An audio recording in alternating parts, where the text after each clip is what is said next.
Right. Okay. So then the equation we learned to find the gravitational potential energy is what? So we can remember W equals minus G capital M simple M over simple R. So this is the equation that we learned to find the gravitational potential energy of a mass in the gravitational field. This is the equation you can remember. You can remember? You can remember. Then W2 means minus G capital M simple M over R. Substitute. We substitute. W2 means what? Minus G capital M simple M over R means what? RS. Final gravitational potential energy minus initial gravitational potential energy. RS minus initial gravitational potential energy is minus G capital M simple M over capital R. Capital R ni this story. So then what we can do here G capital M means we can write down G capital M as simple G capital R square. Minus minus plus. Minus minus plus. If we do some simplifications. If we do some simplifications, we can write down. We can write down minus minus plus ni. G capital M means we can write down GR square. G capital M means we can write down GR square. Right? G capital M means GR square minus minus plus. Then simple M over R. Simple M over R. G capital M means GR squared taken out minus. So we can take we can take M also out.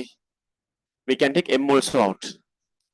Then 1 over capital R. If I take GR squared simple M out, 1 over capital R minus, if I take G capital M simple M out, minus RS. That's it. Substitution. Substitution, simple M is 20 kilogram. Gravitational acceleration is 10. Radius of the Earth is 6,400 kilometers.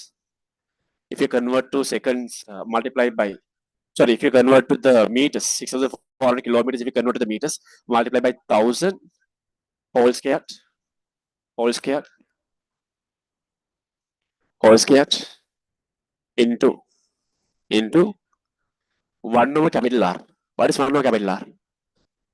Capital R is 6,400, right? Simplification. I write here 6,400 10 to the power 3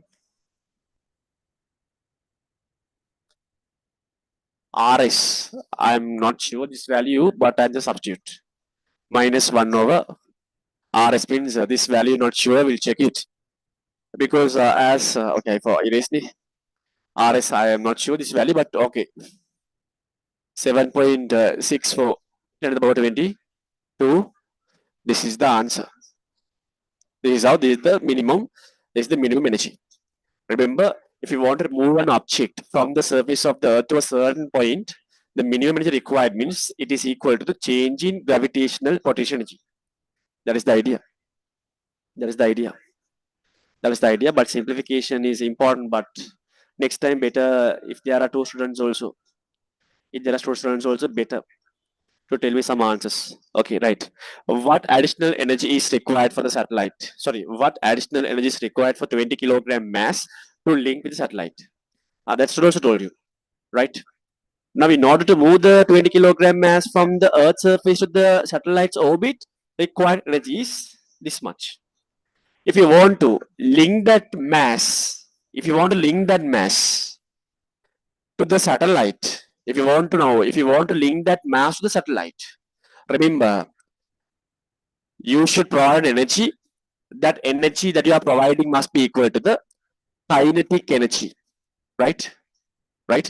That energy must be equal to the kinetic energy of the satellite. Sorry, kinetic energy is 20 kilogram mass. Okay? Right? Simple story. Simple story. In order to link the 20 kilogram mass to the satellite, whatever the angular velocity of the satellite, if not whatever the tangential velocity of the satellite, should obtain by the 20 kilogram mass also. Let's say tangential velocity of the satellite is we found here. right? So then this 20 kilogram mass also should have the same tangential velocity at its orbit. Then only we can tell that this 20 kilogram and the satellite move together as one system in this orbit. Then story. Then story. Therefore, the last story, number 4. The last story. Additional energy is required is half mv square. Additional is required.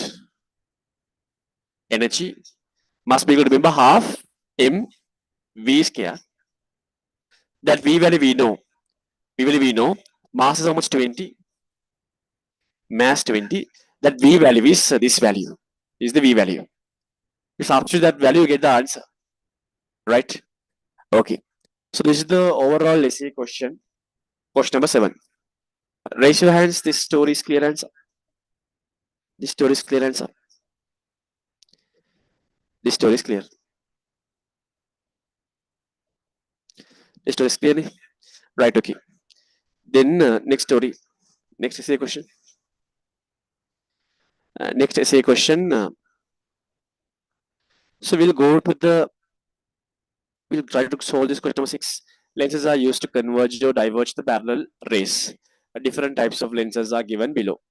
Biconvex lens of same radius, plano-convex lens, converging meniscus lens, plano-concave meniscus, plano-concave lens, biconcave lens of same radius. The parallel beam of rays converged by the convex lens at a point. The parallel beams of rays converged by a convex lens at a point. This point is called as focus. The distance between the optical center and the focus, capital F, is called as focal length, simple F. Similarly, in concave lenses, incident parallel beam of rays seem to be diverged from a point. Power of the lens is given by the reciprocal of its focal length. These are theories that we learned already. The sign convention is negative for the convex lens and positive for the concave lens. A wanted focal length value is obtained with the help of combination of lenses. Human eye acts as a convex lens. The combination of cornea and lens is made up compound eye lens. Simply, a convex lens capital L1 of focal length 20 centimeter is given to you. Problem number 1, find the power of that lens. Find the power of that lens. And we'll go to that story. Find the power of that lens. Right?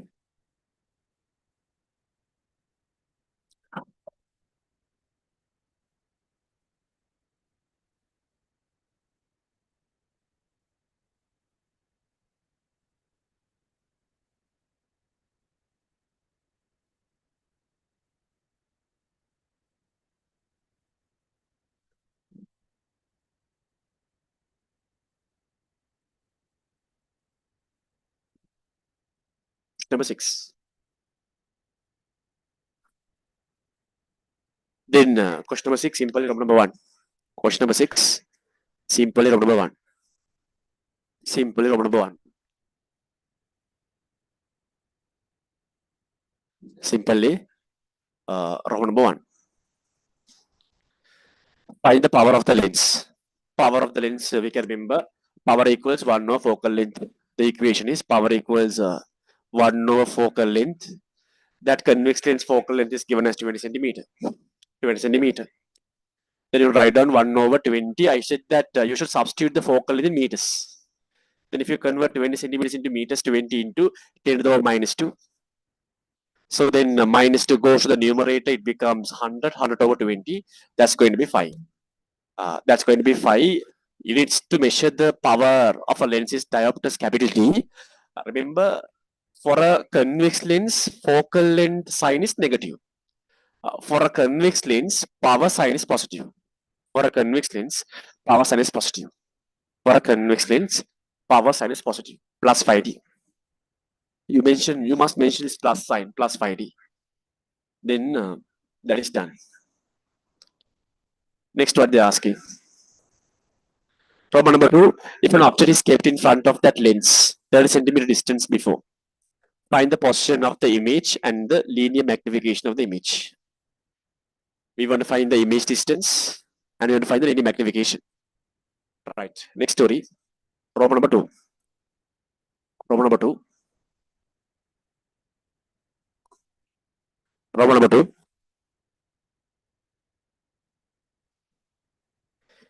If an object is kept in front of the lens, 30 centimeter distance before, that means object distance 30. Object distance 30.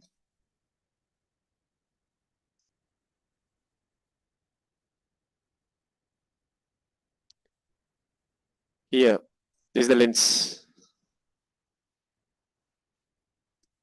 This lens, focal length, let's say this is L1. Focal length, this lens is, I can say F1 something. That is we know. Focal length, this lens is we know that is 20 centimeter. And the object, there's an object. That's an object. There's an object. Object distance. That is given as 30 centimeter. So our U is how much? We know object distance measured from lens to the object. So therefore, this is your U. Then I want to find the image distance. Now you can predict that. Now focal length of this lens is 20, but then focal length is capital F. The focal point is 20. Focal is 20 centimeter means focal point is at 20 centimeter distance far from the convex lens, and your center of curvature. Center of curvature is going to be 40 centimeters. Then object distance 30. U is 30. U is 30. Then you can tell that object is in between focal point and center of curvature. Then you can say the image will be beyond the center of curvature. If not, what you can do, you can use Lenz equation. So what you can do, you can apply Lenz equation, you can find the answer, right? So if I apply Lenz equation, 1 over v minus 1 over u equals 1 over f. And under the same equation, I'm applying sign convention also. 1 over v minus 1 over u equals 1 over f. If I apply sign convention, now I know that the image will be in the right side, right? Real inverted image. I know that. Let's assume now I have no idea where will be my image. I have no idea where will be my image. In that case, what I do, I am not applying sign convention now. I have to apply sign convention for the equation. In the event, let's say now you want to find the image distance. Let's say now you don't know where will be the image. In that case, what you can do, you can avoid applying sign convention for the v, image distance. When you substitute v, you get the answer with the sign, right? So therefore, I'm assuming I have no idea where is my image. So I'm not applying any sign convention for the image.